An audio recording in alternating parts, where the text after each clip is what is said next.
Mohamed, tell us more about the significance of Ramadan, especially in Somalia now and the Horn of Africa region.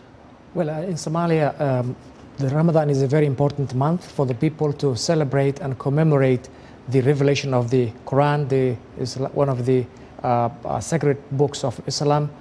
And also it's very important for people there to show their sincere feelings and spiritual growth to the people they live with in the region and in Somalia particularly. We've talked about the drought in the region lately. What's different in this year's Ramadan in Somalia?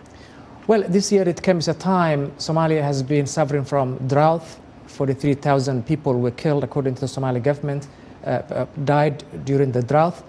And it comes also a time inflation is very high because of the Ukraine war. And also it comes a time Somali government is fighting against Al-Shabaab in south and central Somalia, where thousands of people are on the move or either in the IDP camps. So it's a difficult time. It's a hard time for Somalis living in Somalia to welcome this month of Ramadan. And briefly, you talk about the hardships right now.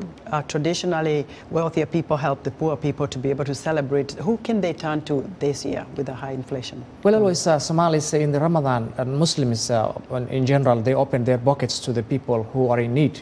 And it's one of the tenets of Islam that people pay to the poor people in this month, so that they depend on the people living in the diaspora. For example, the Somalis send millions of dollars back to home every year. So this time of around year, they double the amount of money they pay to their people and the amount of money they help to their relatives, and they extend their hand beyond their families and relatives, and they give assistance to the Somalis and people in need, IDPs. If you go to the Hawala centers where they send money back home, there are lines in everywhere in America, in Europe. You can see lines of Somalis just sending money back to home. So it shows that these people depend on Somalis when there is a need, whether it is drought, whether it is Ramadan, whether it is hardship. Right.